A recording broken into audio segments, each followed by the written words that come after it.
What should I eat to balance my blood sugar?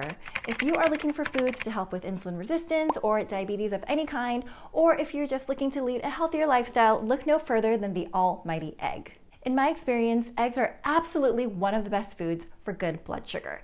So I'm sharing my frittata recipe with you today that is seriously so delicious, so nutrient dense, so satisfying, and I guarantee you, you will have a fabulous blood sugar after this. All right, let's get into it. So let's go ahead and get our oven preheated to 425. While that's going, I'm gonna peel and chop up some garlic. I recently heard that garlic is really good for your blood sugar, so okay, I'm gonna throw a ton of it into my frittata. I put garlic in everything anyway.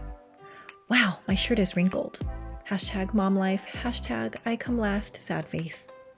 Now I'm gonna chop up one washed yellow squash into small cubes. Yellow squash is high in vitamin A, B, and C, folate, potassium, and magnesium, just to name a few.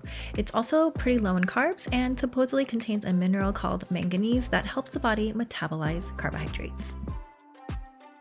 Now, after heating up my cast iron skillet, I'm throwing on a lot of avocado oil, and I'm gonna saute my squash first. There's a lot of water in squash that I don't want going into my frittata to make it soggy, so I'm gonna evaporate it all out on the stovetop.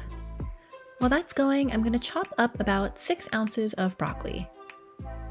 If I can ever get the bag open.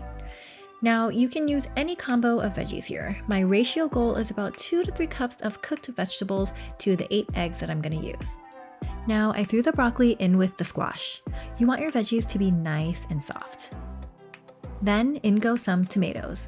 I love the egg and tomato combo.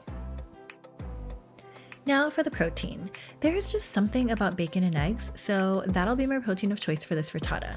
I chopped up a package of bacon and I'm now throwing it in with my veggies. Now let's crack and beat our 8 eggs. Costco has very affordable pasture-raised eggs, which are superior nutritionally to conventional eggs, organic eggs, or cage-free eggs. If you don't have a Costco membership, you'll definitely be paying a premium at your local grocery store for pasture-raised eggs. So personally, I just skip it and go with the organic or the cage-free because I ain't no Rockefeller, okay? Now I'm just gonna whisk them really well until the yellows and whites are well incorporated. And then I'm gonna add in a splash of whole milk for some smoothness and some salt. And then I'm just gonna give that another mix. Now, this isn't part of the recipe, but you guys know that I throw random stuff into my food. I bought cottage cheese as a way to feed my kids more protein, and I tried making them cottage cheese and jam sandwiches, cottage cheese pancakes, cottage cheese with pear slices, but nothing worked. They hate cottage cheese and refuse to eat it. So I've been taking bitefuls here and there, and with what's remaining, I'm just gonna dump it into my frittata. And nobody will even know that it's in there. Now I'm gonna check on my veggies, which have been cooking down. And at this point, I'm gonna add in my garlic because when using a cast iron, I always add garlic in later. Otherwise, it'll just burn on the pan, which I don't want. Now for the best part, cheese. I know I already added in cottage cheese, but that doesn't count. Cheddar is always my go-to when it comes to eggs, but I'm gonna use a mix of mozzarella and cheddar this time to equal about 3/4 a cup. But honestly, if you wanna put in a whole cup or even 2 cups, I'm not opposed to that. At this point, I realized I had some kale in the fridge too, so I'm gonna throw some of that in there too. Why not? The more veggies, the merrier.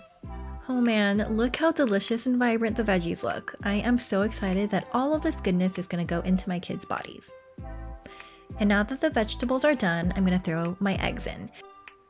Make sure that if you're using a cast iron that it's really greased up because we all know the pain of trying to scrub eggs off of a cast iron. It is the least fun thing ever. The bacon released enough oil for me that I didn't have to add in any more. Now I'm gonna turn my heat down to medium-low, then with a spatula, I'm just gonna spread everything out evenly.